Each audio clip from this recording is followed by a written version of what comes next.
በኢትዮጵያ የግብርናው ዘርፍ የሀገሪቱ የጀርባ አጥንት መሆኑ እሙን ቢሆንም በዘርፉ የሚታዩ እንደ አካባቢ መራቆትና የደን ጭፍጨፋ በምርታማነቱ ላይ ተጽዕኖ ማሳደራቸውን የግብርና ሚኒስቴር ገልጿል።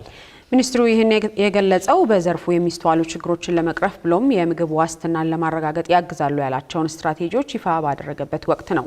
ይፋ የተደረጉት የጥምር እርሻና የደን ልማት ስትራቴጂዎችን የተመለከተውን ዘገባ ሪፖርተራችን ሊያ ክብሮም እንደሚከተለው አዘጋጅተዋለች።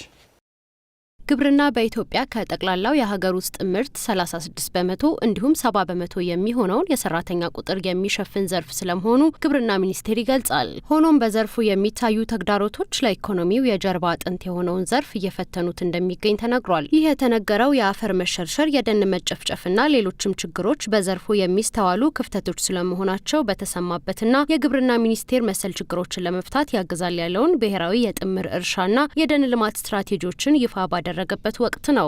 በመርሃ ግብሩ የፌዴራልና ክልል ባለድርሻ አካላት፣ የጥናትና ምርምር ተቋማት እንዲሁም የልማት አጋር ድርጅቶች ተወካዮች ተገኝተዋል። በዚህ ወቅት የግብርና ሚኒስትር ዴኤታ ፕሮፌሰር ኢያሱ ኤልያስ ዘርፉ በሀገር የኢኮኖሚ እድገት ላይ የማይተካ ሚና እየተወጣ ቢሆንም የተፈጥሮና ሰው ሰራሽ ተግዳሮቶች እየፈተኑት ይገኛሉ ብለዋል። Agriculture is still carrying the GDP ናሽናል ኢኮኖሚ ግብርናው አሁንም የሀገሪቱን ጠቅላላ የሀገር ውስጥ ምርት በስፋት የሚሸፍን ዘርፍ ነው። መንግስት የግብርናውን ዘርፍ በመለወጥ ረገድም ትኩረት ሰጥቶ እየሰራ ነው። ግብርና ለዜጎቻችን ሕይወት የምግብ ዋስትናን ለማረጋገጥና ለኢኮኖሚ እድገት የማይተካ ሚና የሚጫወት ዘርፍ ነው። ይሁን እንጂ በአየር ንብረት ለውጥ ምክንያት እንዲሁም የአፈር ለምነት መቀነስ፣ የአካባቢ መራቆትና የደን ጭፍጨፋ በግብርና ምርታማነት ላይ ተጽዕኖ እያሳደሩ ነው። የብዝሃ ሕይወት ሀብቶች መጥፋት ለሰው ልጆች ተግዳሮት እየሆኑ ነው። ላንድ ዲግራዴሽን፣ ሶይል ፈርቲሊቲ ዲፕሊሽን፣ ዲፎሬስቴሽን and loss of biodiversity resources that supports provide ecosystem services to humanity. የግብርና ሚኒስቴር የተፈጥሮ ሀብት ጥበቃና አጠቃቀም መሪ ስራ አስፈጻሚ የሆኑት ፋኑሴ መኮንንም በዘርፉ ለሚስተዋሉ ችግሮች የተቀናጀ መፍትሄ እንደሚያስፈልግ ነው የጠቆሙት። ሁላችንም እንደምናውቀው የኢትዮጵያ ግብርና የኢኮኖሚያችን የጀርባ አጥንትና የብዙሃኑ ዜጎቻችን መመኪያ ነው።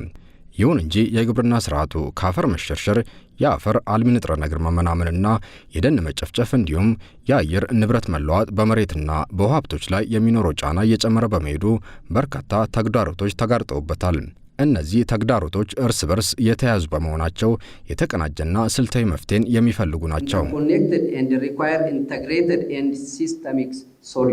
በሚኒስቴሩ አሁን ይፋ የተደረጉት ስትራቴጂዎች በሀገሪቱ ያለውን የኢኮኖሚ ማሻሻያ ያጠናክራሉ የተባለ ሲሆን እነዚህ ስትራቴጂዎች የዜጎችን የምግብ ዋስትና ለማረጋገጥ፣ የአርሶ አደሩ ኑሮ ለማሻሻል፣ ለተፈጥሮ ሀብት ጥበቃ ስራና ለአየር ንብረት ለውጥ መሻሻል የሚረዱ ስለመሆናቸውም ነው በመድረኩ የተገለጸው። ብሔራዊ የስነ ምህዳር ስትራቴጂው የምግብ ስርዓትን ለመቀየርና ሳይንሳዊ መንገዶችን ለመጠቀም እንደሚያግዝም ነው መሪ ስራ አስፈጻሚው አክለው ያነሱት።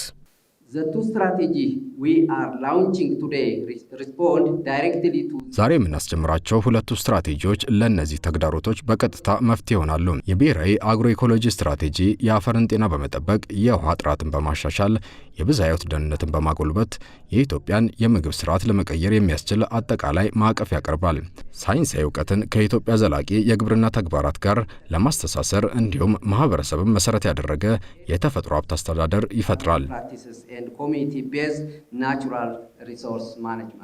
ብሔራዊ የጥምር እርሻ ስትራቴጂው እንደ አውሮፓውያኑ አቆጣጠር ከ2026 እስከ 2040 እንዲሁም ብሔራዊ የደን ልማት ስትራቴጂው ደግሞ ከ2026 እስከ 2035 የሚያገለግል መሆኑ በመድረኩ ተነግሯል። አሁን ይፋ የተደረጉት ስትራቴጂዎች የአርሶ አደሩ ኑሮ ለማሻሻልና ለአየር ንብረት ለውጥ የማይበገር የግብርና ስርዓትን ለመገንባት ጠቀሜታ አላቸው ተብሏል።